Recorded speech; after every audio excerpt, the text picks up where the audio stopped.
I highly recommend everybody understands that we're at a massive crossroads in technology where personal brand is not some foofy thing or some audacious thing or something we look down on because we don't like the word, because what it really means is reputation. You don't like the word personal brand? Fine, call it reputation. I have a funny feeling a lot of people in here know exactly what that means. And if you are not putting out content at scale on LinkedIn and YouTube and Instagram and whatever else emerges, if you do not have a podcast around what you do for a living or show up on podcasts, if you are not digitally native because either A, traditional media of print, radio, television, those other things are appeasing you enough and your only digital behavior is just sales-driven intent from search queries and you're overpaying of the next guy or the next gal a little bit more to be the first result in Google AdWords, your strategy is uncomfortably vulnerable. Now, how do I know this? Not super complicated. I gave this talk to the 2011 limo and car services and told them this Uber thing was not a joke, and they laughed me out of the room. I went in 2014 to Toys R Us, which was my favorite store as a kid, to meet with the CEO and pleaded, not even for the business, for them to take their strategy. I don't have to tell you what happened to that business. The bookstores were very naive about Amazon. This is historical.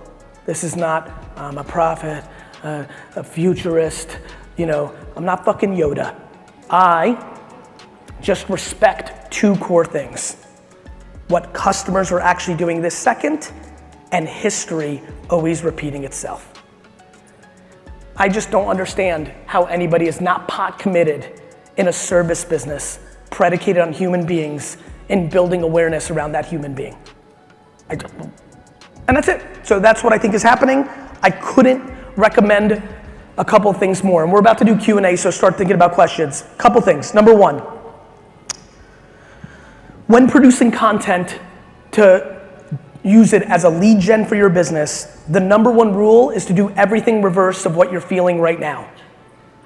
You have to make content that actually brings people value and not mix in a sales call.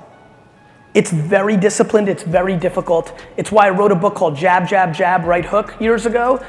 Give, give, give, and then ask. Too many people bleed their give and their ask in the same piece of content, thus it's actually an ask, thus you don't convert. Building equity in the ecosystem around things that you've learned from your experience, whatever that may be, is completely imperative. There's also a lot of people that may just hire you because you're a Chiefs fan, and sharing that variable matters too.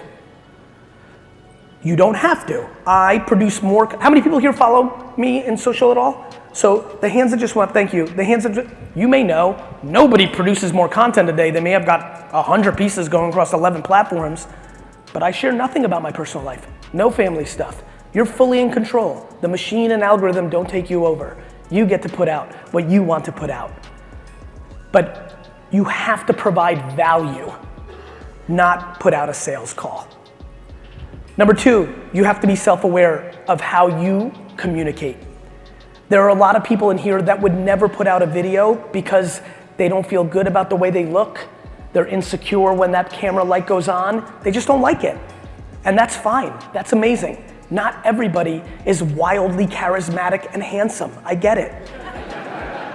However, many of you here can write 11 sentences in a way that I never could and post something on LinkedIn that would absolutely crush and become the awareness to you. Maybe you draw well. I'm not kidding. Some of my best content right now is the transformation of the things I believe into comic format that looks like a Sunday comic. Maybe you're audio. Maybe you're the kind of guy or gal that walks around Earth, has a thought, started to understand the kind of value people are looking for, and you take out your iPhone or your phone and you hit record and it's a memo and you talk for 2 minutes and you hit stop and you post that on these platforms. Communication has been established a long time ago. It's visual, it's audio, it's drawings, it's videos, it's words, it's basic. Radio, television, print is the internet now, it's all the same shit. You have to figure out how you communicate. Unable to be you? You're a one-woman shop? You better understand why MetLife has Snoopy. You wanna go real extreme? You're super private, you can't do it, you can't put yourself out there. It's really interesting for you to come up with a logo, to come up with a character, to speak on your behalf.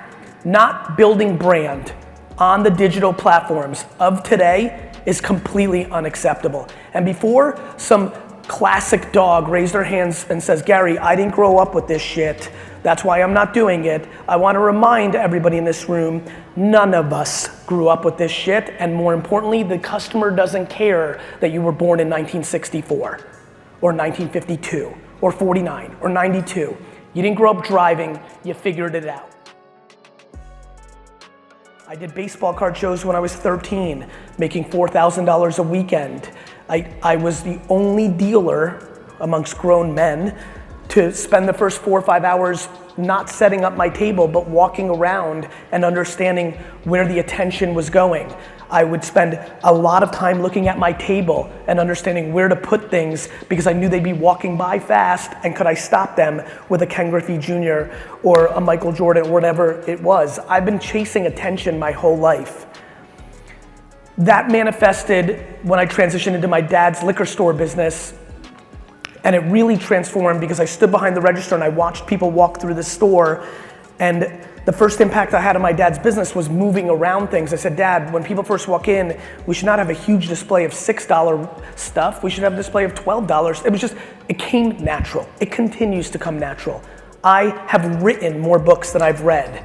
I consume almost no content other than reading people's comments to things that are going on in the world. I know that Felix Hernandez retired from baseball last night by sitting in the green room right now reading 20 people's comments about it.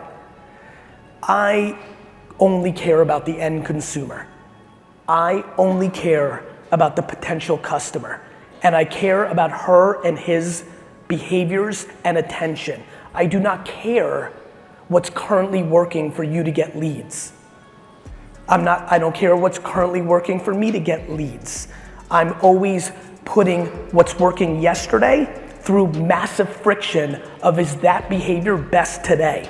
I built my dad's liquor store from a $3 to a $60 million business in 5 years on the back of spending every penny properly, even though the data showed me that direct mail and newspapers and radios would work better than email and Google search. It didn't matter what it was showing me. What mattered was, what were human beings doing right now? To be a person in this room looking for leads and growing their business and to not think social media works is audacious at best and downright fucking stupid at worst. Now I understand why people think that, because like anything in life, the ROI of something is completely predicated on how good you are at it. The ROI of a basketball is $1 billion for LeBron. It's 0 for me. Just because you ran $1,000 worth of Facebook ads and it didn't work, doesn't mean that Facebook doesn't work.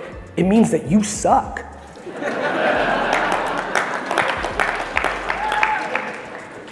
That is not my opinion. That is my knowledge that the shopping app Wish has spent 95% of its money on Facebook and has become a business that sells $8 billion worth of product. That is not my opinion that Instagram can work. It's that Fashion Nova does $1 billion in revenue on the back of 100% Instagram influencer strategy. I, for the record, could give 0 shits about social media. I cannot wait to give a keynote in 10 years making fun of people doing social media because voice or augmented reality or blockchain or whatever is being invented by a 13-year-old girl in Tennessee right now is the better thing to do than right now. Now, this does not mean that something is dead. I'm very happy for you if your billboards are converting. I'm thrilled if your direct mail strategy is rocking it. My question is that the best use of your $4,000? Just because you get 18 leads from it, could you get 49 from something else you spent $4,000 on? This is the debate at hand.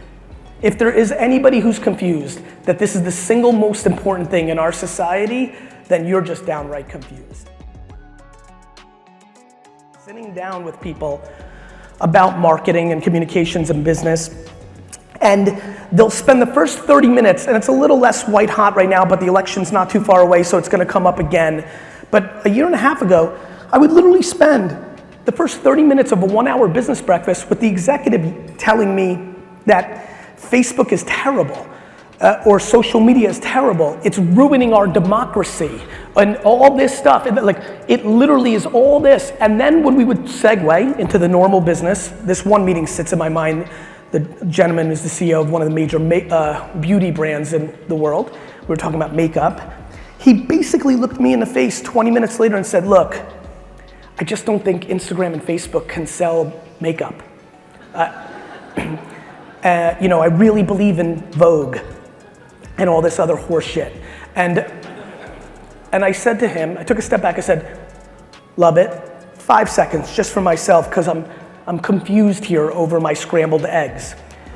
This is correct what you're saying? You're telling me in this breakfast that Facebook and social media is so powerful that it can destroy one of the most powerful things in the world, the American democracy, but it can't sell lipstick?